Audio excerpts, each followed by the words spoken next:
Sloane set her wedding on the exact same day as mine. That sentence sliced through the air of the dining room like a scalpel through soft tissue.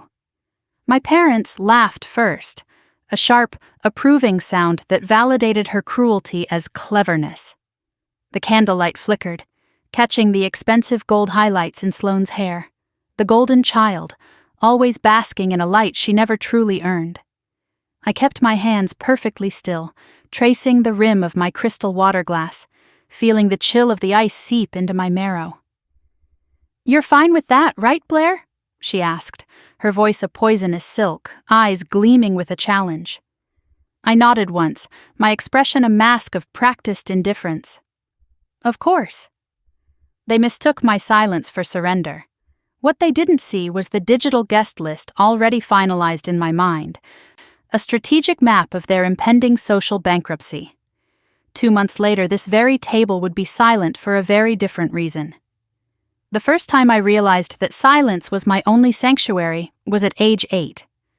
Sloane stood on the front porch, her dress capturing the morning sun while my mother fussed over every strand of her hair for a local commercial shoot.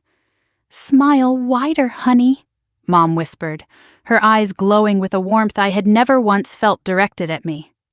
Behind them, I stood in the shadows of the hallway, clutching a lunchbox I'd packed myself, waiting for someone to notice I was even there. No one did. I realized then that being invisible was a gift. It meant I could observe without being observed. At school, I turned my isolation into precision. Grades were my only currency. When I brought home a test marked 100, my father didn't even look up from his newspaper.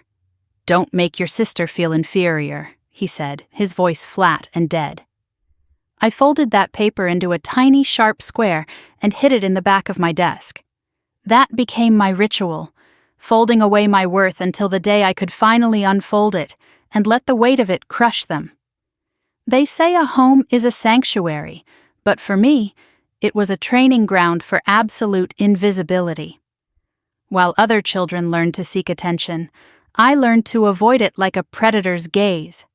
My memories are painted in the colors of Sloane's triumphs, the bright gold of her hair, the vibrant silk of her pageant dresses, and the warmth of the spotlights that followed her every move. I existed in the gray spaces, the corners of rooms where the light didn't reach. By the time I was 10, I had mastered the art of being a ghost. I could walk across the hardwood floors without making a single sound, a skill I developed so I wouldn't interrupt the sacred silence my parents maintained for Sloane's rest, or Sloane's talent practice. My existence was an inconvenience, a footnote in her grand narrative. The 13th birthday cake was the definitive turning point. I had saved my allowance for months to buy a specific flavor, a bitter chocolate that I loved. When my mother brought the cake out, the icing didn't just have my name, it had Sloane's too, written in larger, more decorative script. "We thought it'd be fun to celebrate together," Mom explained, her eyes never leaving Sloane's face. Sloane blew out all the candles before I could even draw a breath to make a wish, her laughter ringing out like a victory bell. I stood there, clapping along with everyone else, feeling the heat of the candles die out in the cold air. That was the day I realized that in this family, my joy was only allowed if it served as a backdrop for hers. Then came high school. I fell for a boy in my calculus class, quiet, intellectual, someone I thought could see the real me. I told Sloane about him once, a moment of weakness while I was braiding her hair for a party. She smiled into the mirror, a sharp, predatory look I should have recognized. 2 days later, she was wearing his varsity jacket. When I confronted my mother, she didn't offer comfort. She simply adjusted her earrings and said, "Don't be dramatic, Blair. He just prefers girls who don't hide in the shadows." That was the night I stopped sharing. I realized that to protect what was mine, I had to build a fortress of silence. I didn't need their love, I needed a ledger, and I started keeping track of every single debt they owed me. "College wasn't an option for you, Blair," my father had said with a shrug that felt like a clinical death sentence. "Sloane needs the tuition more. She has a brand to build, a future that requires visibility." I didn't cry. I didn't plead. I simply looked at the stacks of unpaid bills on his desk and realized that if they wanted me to be the invisible servant to their legacy, I would become the most efficient one they had ever seen. I took a job in a gray cubicle right after high school, typing invoices until my fingers ached. But every keystroke was a lesson. I learned how money moves, how power is laundered through favors, and how easily people are bought and sold. I spent 9 years at Carter Reed Industries, climbing the ladder without making a sound, eventually becoming the invisible skeleton of the firm. I knew which executives were skimming, which department heads were failing, and exactly how to make a problem disappear or reappear. While Sloan was busy chasing superficial likes on social media and draining our parents' retirement fund for designer handbags that would be out of style in a month, I was building a different kind of portfolio. I moved into a downtown apartment where the walls were white as bone and the files were color-coded with surgical precision. I didn't trust memory. It was too emotional, too prone to shifting under the weight of trauma. I trusted ink. I trusted data. I trusted the way silence makes people talk too much just to fill the void. I was no longer the girl with the folded test paper. I was the woman with the ledger. Then came Caleb. He didn't look at me like a shadow daughter or a reliable tool. He looked at me like a peer. As the son of the CEO, Caleb understood that true power doesn't scream, it whispers. We didn't have a whirlwind cinematic romance, we had a strategic merger of minds and souls. When we got engaged, I kept the news quiet, a hidden gem in my planner. But then the Tuesday night call came. Sloane's voice, bright and artificial, announcing she had hijacked my wedding date because it just made sense. I sat in my dark kitchen, the only sound the rhythmic humming of the refrigerator, and I felt a cold, familiar thrill. She thought she was stealing my day. She didn't realize she was stepping directly onto my battlefield. The morning after that call, I woke up before the alarm. The apartment was gray and still, the kind of clinical quiet that sounds like a predator waiting in the tall grass. Steam from my black coffee fogged the window, blurring the jagged Chicago skyline into a smear of charcoal and ash. I opened my planner and ran a finger over the word confirmed. The ink had dried smooth, permanent, and cold. At 8 sharp, I walked into the glass and steel headquarters of Carter Reed. I'd been here 9 years, long enough to know exactly how to move the gears of the corporate machine without getting my hands dirty. While the other associates gossiped at the espresso machine, I opened the internal HR portal and began drafting a memorandum. Formal attendance requested. Carter Reed nuptials. I didn't send it yet. I just watched the cursor blink like a steady digital heartbeat, a countdown to Sloane's social extinction. By noon, I was on the phone with the venue's director. "Yes," I said, my voice as level as a surgeon's blade. "We're keeping the date, but we're upgrading. I want the grand ballroom." There was a sharp intake of breath on the other end. "Ms. Reed, your sister's party is already booked in Ballroom B that same day. It might be complicated." I smiled, though the expression didn't reach my eyes. "It won't be complicated for me. Just ensure the soundproofing is absolute. I want our string quartet to be the only thing anyone hears." That evening, Caleb sat across from me as I reviewed the seating chart. I had placed his father, the CEO, at the head table, surrounded by the board of directors and the firm's most lucrative clients, the very same people Sloane's fiancé, Preston, was desperately trying to recruit for his new hedge fund. "You're not just having a wedding, are you?" Caleb asked, his voice low and rich with an appreciative glint. "I'm conducting an audit," I replied, "and my family is about to find themselves in a massive deficit." Caleb leaned back, a slow, dark smile spreading across his face. "Then let's make it perfect, Blair. Let's make the silence so loud they can't even breathe." The phone call from my mother came on Wednesday afternoon, cutting through the clinical silence of my office like a blunt instrument. "Blair, honey," she began, her voice already vibrating with the manic, high-pitched energy she strictly reserved for Sloane's trivial crises. "Your sister's reception is going to be absolutely breathtaking. The orchids alone cost more than most people's cars. It's a statement, you know? I looked down at the invoice for my own floral arrangements. Ivory lilies and deep blood-red roses, understated, elegant, and lethal. "I'm sure it will be a sight to behold, Mom," I said, my voice as flat and unyielding as a dial tone. Then came the demand, as predictable and inevitable as the tide. "You'll come by early on Saturday to help set up the centerpieces, won't you? Sloane is so incredibly stressed, and she needs someone reliable, someone who knows how to handle the grunt work." "I'll be busy that day," I said. There was a long, suffocating pause that stretched between us. "Busy?" she finally repeated, her tone shifting instantly from honeyed manipulation to sharp acid. "But it's your sister's wedding, Blair. It's the most important day of her life. What could possibly be more important than supporting your family?" I leaned back in my leather chair, watching the long shadows of the skyscrapers crawl across my desk like skeletal fingers. "It is a wedding, Mom," I said softly, emphasizing the singular. "And I have a lot of high-profile guests to account for." She didn't hear the plural in my intent. She never listened for the subtext. She only heard what she wanted to believe. Before we witness the final collapse of this house of cards, hit that subscribe button and let me know in the comments.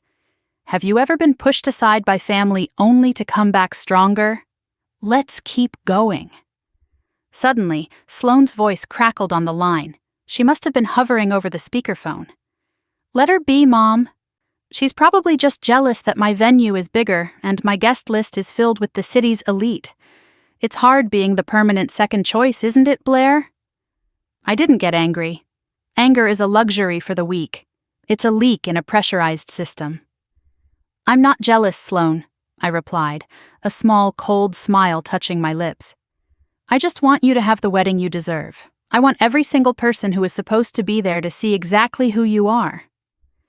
I hung up before she could respond, the silence that followed feeling like a calculated victory. This wasn't about jealousy. It was about the inevitable weight of a reckoning. The following week unfolded with the mechanical precision of a clockwork execution. While Sloane was busy obsessing over the exact shade of sunset peach for her bridesmaids' dresses, I was moving pieces on a chessboard she didn't even know existed. Every click of my keyboard at the office felt like a hammer driving a nail into the coffin of her ego. I didn't just send out invitations, I issued a corporate directive. Using my position as the gatekeeper for the C-suite, I framed our reception as the unofficial Carter Reed Executive Gala. The internal memo was worded with professional lethalness. Attendance requested for all senior partners and department heads. Formal attire, Ballroom A. I watched the RSVPs roll in like a slow-moving landslide. The CEO of the city's largest investment bank? Confirmed for Ballroom A. The managing partners of the prestigious law firm that Sloane's fiancé, Preston, was desperately trying to impress for a partnership? Confirmed for Ballroom A. Every high-profile name that appeared on my screen was a person who would now be absent from the other side of the hallway. I wasn't just planning a celebration, I was orchestrating a social black hole that would swallow Sloane's vanity whole. I spent my nights bathed in the blue light of my monitor, cross-referencing guest lists until the data was flawless. I wasn't leaving anything to chance. Caleb would often watch me from the doorway of our study, a glass of neat bourbon in his hand, and a look of dark admiration in his eyes. He understood that this wasn't about a party. It was about the redistribution of power. "You're being so quiet, Blair," he whispered one night, his voice a low vibration in the still air. "They think they've won because you haven't fought back." I looked at the finalized seating chart, a map of the city's elite, and felt a cold, sharp thrill. "Let them think that," I replied. "Silence is the ultimate weapon. It doesn't leave fingerprints, but it always leaves a body."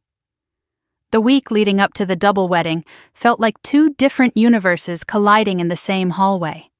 Sloane's world was a storm of jagged, hysterical noise. I could hear her through the phone even when I didn't answer. her voice escalating into a glass-shattering shriek over the insulting texture of the silk ribbons.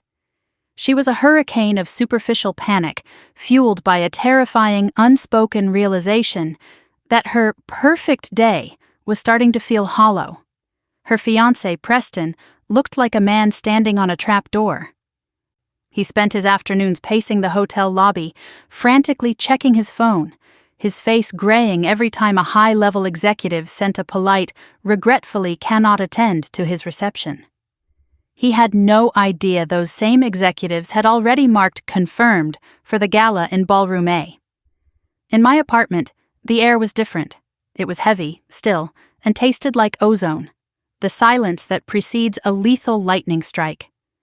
I spent my evenings at the dining table, the seating chart spread out before me like a tactical map. Each name I checked off was a calculated strike against their decades of arrogance.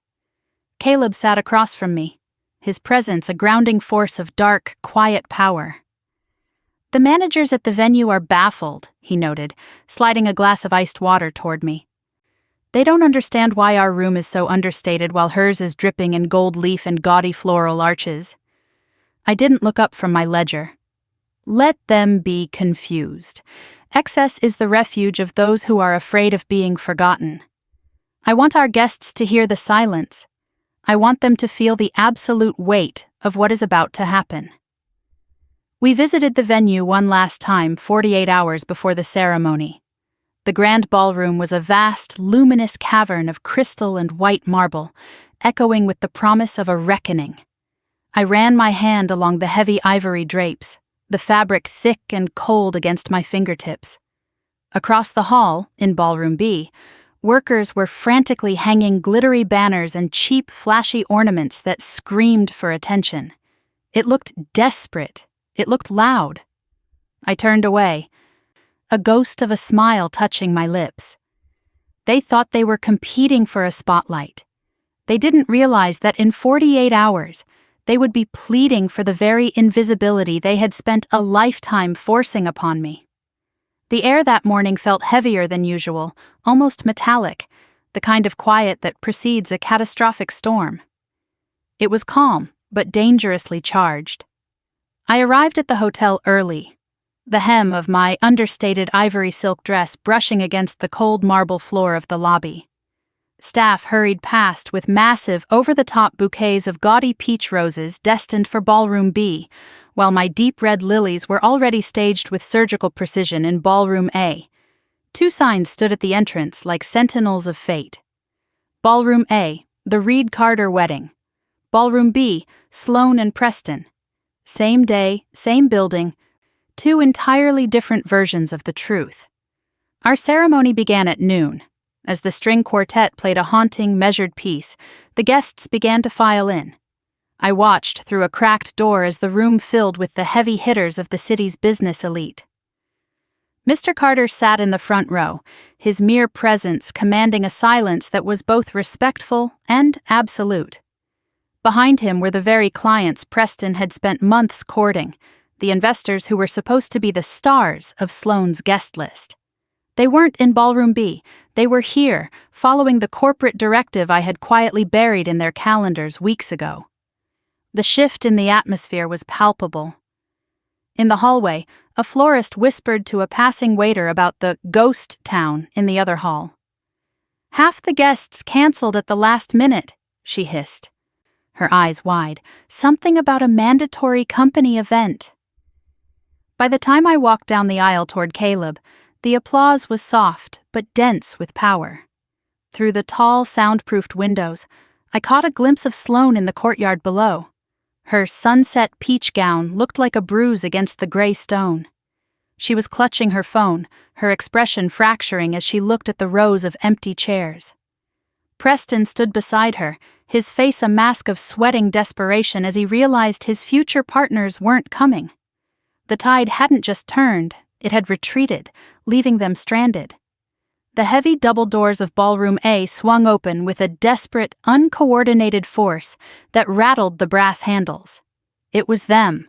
My parents, Sloane and Preston, all dressed in their finest shades of peach and gold, looking like tragic actors who had wandered onto the wrong stage. The music didn't stop, but the atmosphere curdled instantly, the polite laughter of my guests dying into a cold, expectant silence. Sloane's eyes darted across the room, widening as she processed the sea of faces. The billionaires, the CEOs, and the socialites she had spent years trying to emulate. They weren't just guests. They were the pillars of the world she craved, and they were all sitting in my room. "What is this?" she hissed, her voice cracking. "Why are all my guests here? Blair, what did you do?" Preston stood frozen, his face draining of color as he met the icy gaze of his own boss sitting at our head table. The silence that followed was absolute, a clean surgical cut through their vanity. Mr. Carter stood slowly, his presence radiating a cold authority that made my father's stature seem to shrink in real time. "These aren't your guests, Sloane," he said, his voice mild yet carrying to every corner of the room. "These are the people who respect the work Blair has done for a decade. They are here because they were invited to a Carter wedding, and they know where the value lies." The microphone caught his words, broadcasting them like a final judgment. Sloane reached for Preston's arm, but he stepped back, unable to face the men who controlled his career. The realization hit her then. The soundproofing I had requested wasn't to keep her music out, it was to ensure no one heard her screaming as her world collapsed. "You stole them," my mother whispered. I didn't move. I simply raised my glass of wine. "I didn't steal anything, Mom," I said softly. "I just stopped being the ghost you wanted me to be. Now please leave. This room is meant for music, not noise." The morning after the wedding, the city of Chicago was washed clean. The skyline glowed in a pale, forgiving gold through the floor-to-ceiling windows, the streets below damp and quiet after a midnight rain I hadn't even heard. I stood in the kitchen, barefoot, watching the steam rise from my coffee in a slow, rhythmic dance. The apartment was finally ours, quiet, not because someone was being suppressed, but because there was finally nothing left to prove. On the dining table, my leather planner lay closed for the first time in months, its pages slightly warped from the weight of the secrets it had carried. Beside it, our marriage certificate rested flat under the morning light, the seal catching a shimmer that matched the ink of the date I had circled so long ago. For years, I had folded the proof of my existence into small, invisible squares, hiding my achievements in the shadows of Sloane's vanity. Yesterday I finally unfolded them all, and the sheer weight of my reality had crushed the fragile facade my family spent decades building. I didn't feel the surge of joy I expected. Instead, I felt a profound, heavy sense of ownership. I thought of Sloane, waking up to an empty ballroom filled with the rotting scent of peach roses and the echo of her own screams. I thought of my parents, sitting in a house that was now far too large and far too silent. They had spent 20 years teaching me that silence was a sign of weakness. They were wrong. Silence is the ultimate ledger. It records everything and forgets nothing. It is the sound of boundaries settling into place, of a peace that is earned rather than performed. Caleb entered the room, his hand resting on my shoulder with a steady warmth. "It's done, Blair," he whispered. I nodded, looking out at the city. The reckoning was over. My name is Blair Reed Carter, and I am the silence that remains when the noise finally fades. If this story resonated with you, stay for the next one. Every silence hides a reckoning. Subscribe, and let's discover how calm can become the loudest justice of all.